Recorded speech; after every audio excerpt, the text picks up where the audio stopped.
Hi, my name is Manisha. Today we are starting a new series called How to Become a True Yogi.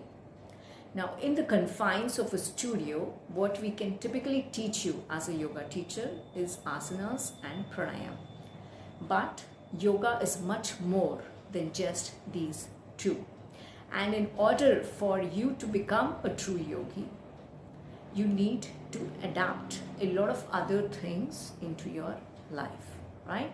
Now, what do you need to become a true yogi? So let's get started on that. So in this first episode of the series, we are going to talk about what is yoga and the different parts or the different types of yoga that we can adapt to. So first, what is yoga? Yoga means union or summation, okay? Communication, connection. What it means is basically a path of self-realization where a person understands the answers to the existential questions that we have, like, who am I? Why am I here? Is there a God? If there is, what is his form? How do I meet him? How do I connect to him? These kind of questions are answered through yoga. Now, if we look at it, yoga is a science. But how does it differ from the science that we learn at school? At school, we learn botany and zoology and chemistry and physics. All of these sciences help us to understand the world around us in its various aspects. How the plants, how the animals behave, how the stars behave, how the mechanics works, how the chemicals work, organic chemicals, inorganic chemicals. So there is so much to understand in the outside world, and we view it through the lens of science. But there is a lot of stuff that is there inside, and that inner journey is studied by practicing, by following yoga. Okay, so yoga is the science that helps you in the path of self-realization, exploring your inner self. Now, in order to understand that, we have to understand what we are. So we are defined as 5 layers. Panchakosha. The first layer, the most outermost layer, is Annamaya Kosha. Anna means food, the layer that is sustained through food, which is your body. Now the second is your Pranamaya Kosha, the energy layer.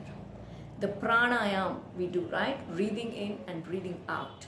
Now you may say, I'm breathing in oxygen and I'm breathing out carbon dioxide, but when a person dies, the prana is gone. The oxygen is there, the carbon dioxide is there, but the prana is gone. Okay, so it is slightly more subtle than just oxygen and carbon dioxide.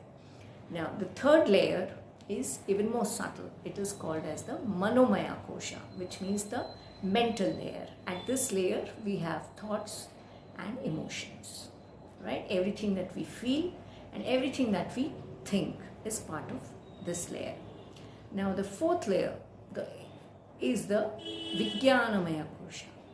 What this means is the intellectual layer, which is also called as a buddhi in Hindi, or wisdom.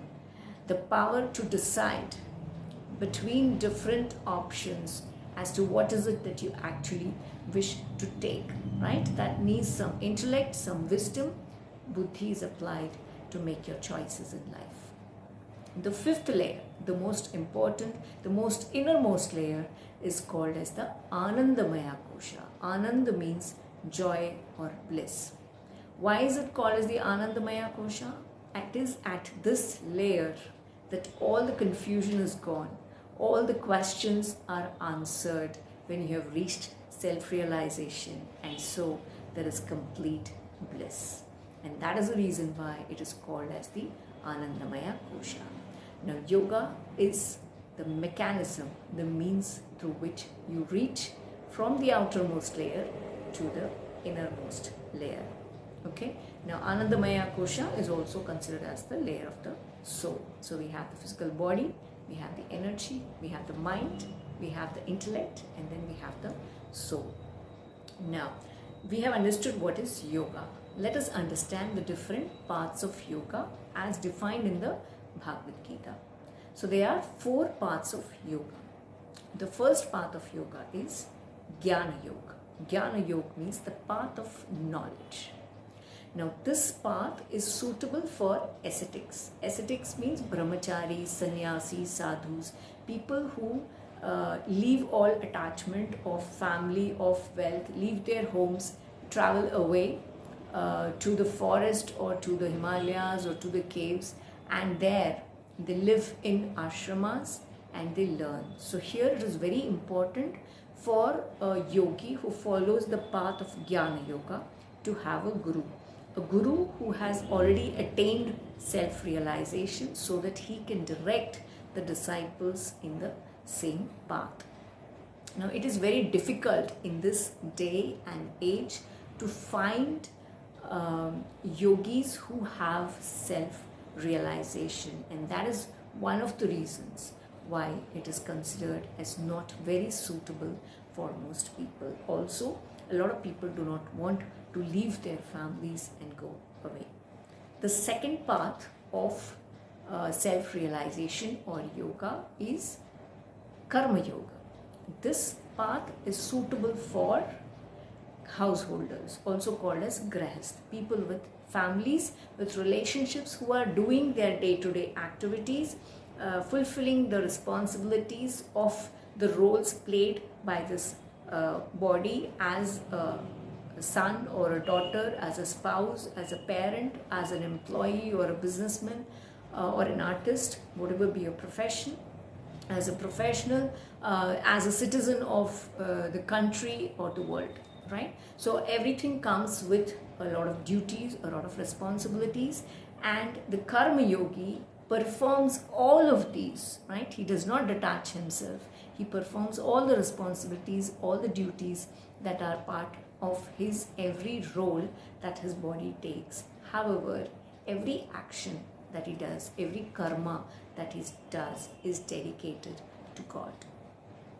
Okay, so it is dedicated to God. What does that mean? Whenever we are making prasadam, right? Prasadam is the offerings, the food offerings that we give to God. So whenever we are doing that, we make it fresh, we make it with the best of ingredients, and we also ensure, right, that it is sattvic, it is pure, right? We do not use non-veg, we do not use too much spices, no onion, garlic, so on and so forth, right? So we make a simple, pure, fresh version to make the offering.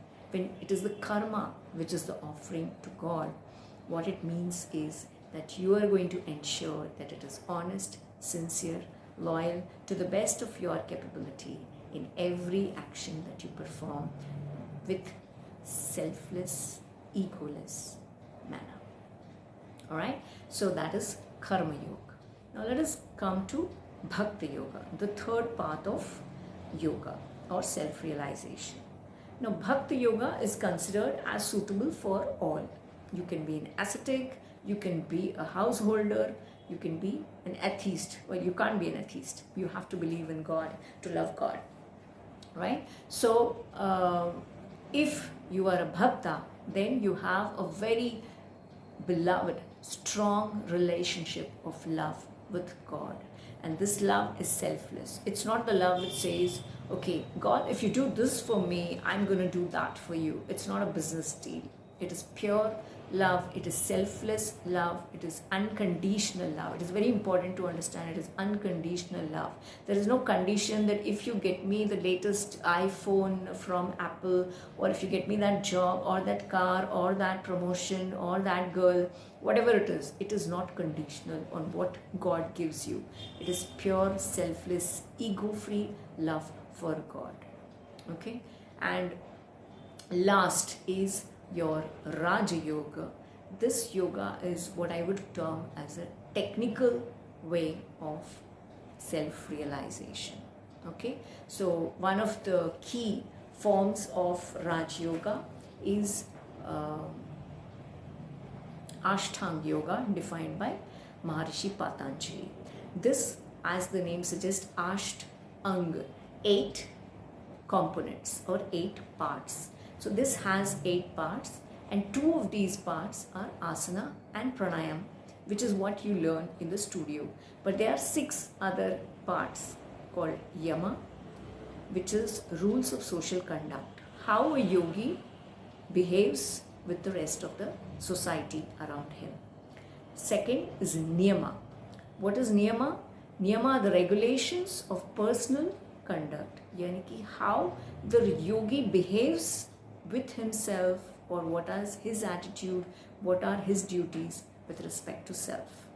Third is Asana, which we all know, a lot of yogasanas are there.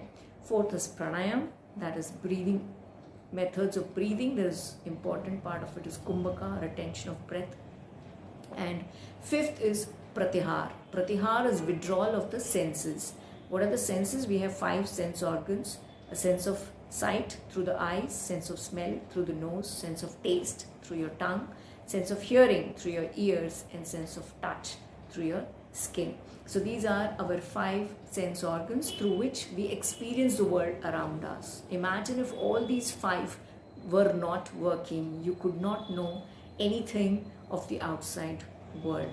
So withdrawing of these senses is important so that you pull yourself inside, away from the distractions of the world in order to do the inner journey. Sixth is Dharana. Dharana means concentration. Unless you withdraw the senses, it will be very hard for you to concentrate. Once you build your concentration, then you can move on to meditation, right? Meditation is concentration for a longer period of time. That is the only difference between concentration and meditation. And after meditation comes Samadhi.